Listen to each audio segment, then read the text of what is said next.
Hey guys, and welcome back to another video. So this time we're going to be having a look at something that will probably excite the Horde players by quite a bit. This is the level 3 Horde Garrison. It's fully upgraded with a whole bunch of level 2. Well, the garrison itself is fully upgraded, however the buildings inside are only level 2. Why? Well, because this chap here, Garrison Fort, do you get the joke? It's funny, right? Yeah, he only sells up to level 2 blueprints, so that's why we only have level 2.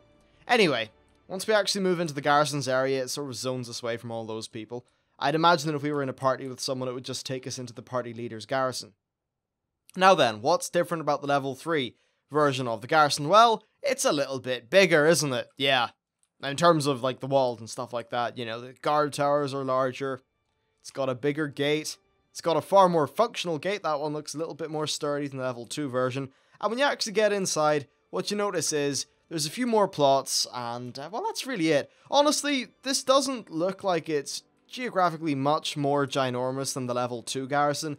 More that it's just a little bit bigger, and they squeezed one or two more plots in, you know? It doesn't feel like the sort of change between level 1 and 2. Level 1 and 2 was an absolutely just fundamental, drastic change. The level 2 garrison is so much bigger and more impressive than the level 1 garrison. This one, however, you know, it looks a bit bigger, a bit stronger, a bit more shouty, but that really is about it. Now, here's your mine. It's full of gore, and there's not particularly much down there. Don't worry, I checked earlier, so let's not really cover that. Now, moving in, we've got this nice little hot spring where you can get fish, and I suppose the really nice thing is the fish probably come pre-cooked for you, which is pretty useful. So yeah, that's your little fishing shack, and it's actually just a really nice little area. You know, I've been to Iceland before, and it's funny, like, stuff like this just sort of reminds me of some of the really cool stuff that you'd find over there. Now, we're going to start off this video by having a look at the just the town hall itself. Now, this is, from what I can tell, the largest town hall that you can get, and I think it's okay. It's basically just one big room. You've got your command table with this guy, War Master Zog, in the middle, so that's where you can do all your missions. I'm not particularly sure where Sourfang went off to, but as you can see, not all of this is 100% done. I'd imagine this is your trophy room, so if you do win any trophies for, I don't know, maybe killing the final boss of High Mall or something like that, then you could probably display them here. So anyway, yeah, again, not sure where Sourfang's went. Let's have a look at this guy's armor, and yeah, whatever. That's that guy. Now then, here is Gazlo and all of our construction stuff. This guy does sell blueprints, but not right now in the alpha, so let's just open this up. We've got all our various buildings. So what do I have? Well, I've got the sparring arena, I've got the engineering works, I've got the tannery, the forge, the Frostwall Tavern, which is just, you know, your tavern, the war mill, and then the Goblin Workshop. There are a whole bunch of buildings, but, I mean, they're all direct equivalents. Like, this is a mage tower, this is a barracks, this is a lumber mill, this is a gnomish workshop. You know, stable to the stables. Basically, there's no difference between Alliance and Horde there. Maybe slightly different in terms of their name, but functionally everything is the exact same. Also, you get this little table. I'll be covering this in a future video, but oh, look at this. It's our max level stuff. You can either go do some things in the Stone Fury Cliffs or in Shatrath City, and you get some Apexis crystals. These can be turned in for some sort of reward somewhere. I will research and cover that later.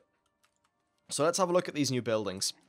Right then, first of all, I don't know, like, as you can see, everything did appear to be completely filled, and this is technically, like, if this is the sparring arena, this is supposed to be the level 2 one. I'm not particularly convinced by it, but perhaps they just haven't finished some stuff up. Honestly, I'd like if the level 3 sparring arena was just like, basically a miniature sort of Colosseum place. I think that'd be really cool. Here's our Goblin Workshop. This will give you a few different benefits. I think one of them is that you can augment your mounts with some little bells and whistles. Just stuff like that. I'll do a full-on video about each individual building, but right now, I'm just sort of making this more of a visual preview so you can see just the look and feel of your garrison. Now, if we go in here, we get nothing. Again, a lot of these buildings are incomplete. Maybe this is the armory, because I obviously can see there's quite a few weapons in here. So that's what that is. Cool, whatever, looking a little bit dull. Another thing I have noticed, though, is a lot of the Horde buildings are just these sort of generic circular constructions, which is maybe a little bit unfortunate. I don't know, they certainly, to me anyway, feel a little bit more samey than the Alliance stuff. Now here's the Horde Garrison. Not Garrison. I'm an idiot. This is the Horde Tavern, so let's go down the stairs and see what's going on here. We've got a cook, and yeah, we just got the bottom floor with its various things. Obviously, the props and all that stuff are not completely done. That's pretty clear.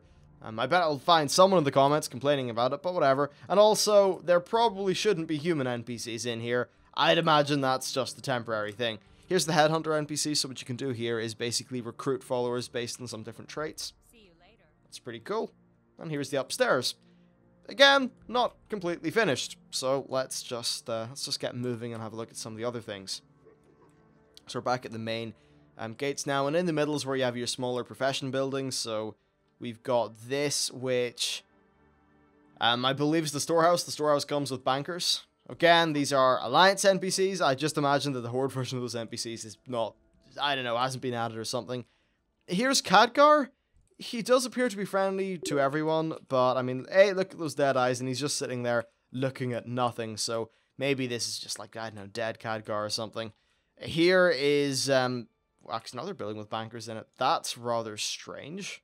I think I built a tannery, a storehouse, and a forge, I believe. Anyway, so here's another building, once again with an Alliance NPC, but we don't really care about that because obviously we know it's not going to be there in the final release. Let's have a look at the various things we can build here. I guess this is just based off some sort of achievement system that you can progress through. I don't know, something like that. And that does appear to be it. Also, you have these two little golems, which you can, like, well, you can pick them up and move them. That moves the portal, but honestly, it's a bit of a pointless thing. We've got, here's the consort guy. We can just tell him to put them away, and away they'll go. In terms of other things, well, you just got a few little vendors and tents here. This is the pet battle area. There's your stable master. But that is essentially it for the Horde Garrison. You know what? It's like, look, it's the exact same as the Alliance Garrison, just it's in a different place. It's, I don't know, I suppose it's a little bit more bright, which I suppose some people would certainly like. There's a bit more contrast and color splashed out in this place. Whereas the Alliance one is, you know, very much entrenched in that whole sort of moonlit look. Now, look, I have definitely got concerns with the Garrison system. Today I recently did one of the Garrison defense little mission thingies, and I thought it was really cool. But other than that, I think the Garrisons are, they're really just a bit of a Facebook game, really. You know, you send your followers off, you wait 8 hours, and then you're done. And that seems to be about it. I'm just not convinced. Okay, it's nice you can customize things via all the little buffs and perks, but I'm still not convinced by the whole system. I don't know. By the time the beta is finished, I'll probably make a video just talking about the final beta version of the Garrisons. But anyway, in terms of the visuals, I do think the Garrisons are pretty cool. You know, they're nice, and I definitely like the Horde one. If I was maining Horde, I think I'd be happy with this. Anyway, that's it for me. Thank you very much for watching this video, and I'll see you next time.